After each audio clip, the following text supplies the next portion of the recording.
High above Arizona's Verde Valley, carved deep into stone, stands a city built not on land, but within the cliff itself. For nearly 1,000 years, these walls have clung to the canyon, a fortress in the cliffs, untouched by time.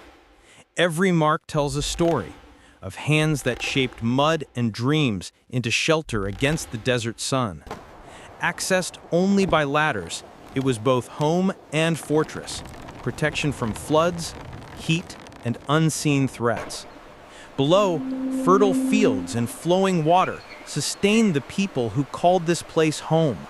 Fragments of daily life remain, pottery, tools, and traces of the Sinagua, the people without water.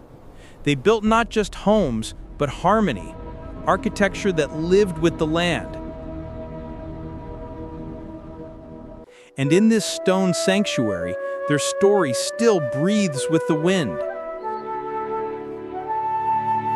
The Sinagua were farmers, traders, and skywatchers, guided by the rhythm of sun and season. He really said that right in front of her. I know, Within I these couldn't cliffs, believe it either. families work together, crafting finish meals this soon. and meaning from the desert's bounty. Trade brought treasures from afar, turquoise from New Mexico, shells from the Pacific coast. Evenings glowed with ritual as prayers rose like smoke toward the sky. The Verde Valley was alive with voices, communities built in unity, shaped by survival. Today, we piece together their world, a mosaic of fragments whispering who they were. Their trade stretched hundreds of miles, linking them to Hohokam, Hopi, and ancestral Puebloan lands. And above it all, the stars, their oldest calendar, their truest home. Inside the stone walls, life pulsed in warmth and shadow. The kiva, a sacred space for ceremony, storytelling, and communion with the divine. Its roof open to the heavens, a bridge between earth and the eternal. Fire and shadow dance together, the language of the unseen. Symbols of corn, spirit, and life outlasted words. For the Sinagua, stone was sacred, a living partner in creation. Even storms carried spirit, reminders of nature's will and grace. In stone, in sky, in silence, their faith endured.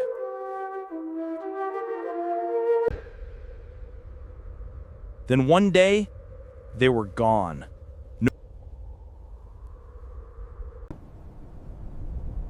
No war, no disaster, only the echo of departure. Historians believe drought and change drove them to new lands, perhaps to become the Hopi and Zuni. They took their stories, but left their spirit behind. This sandstone layer Archaeology here gives is us consistent clues, with the lower basin. but Yes, but look at the mystery guards texture the difference truth. right here. I'm logging this as Unit 4, possibly early Pleistocene. Yet their legacy lives on in language, ceremony, and memory. They did not vanish, they transformed.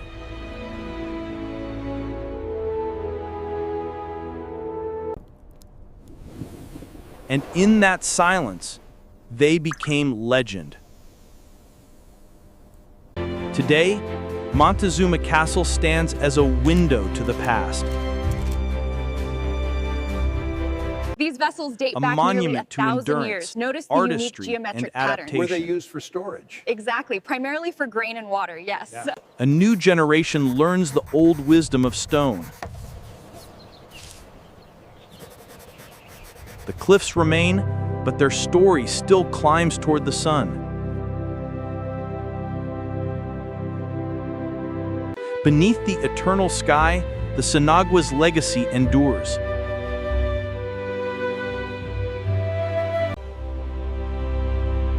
Each stone, each shadow, a memory carved by time. The city in the stone still awakens with the dawn.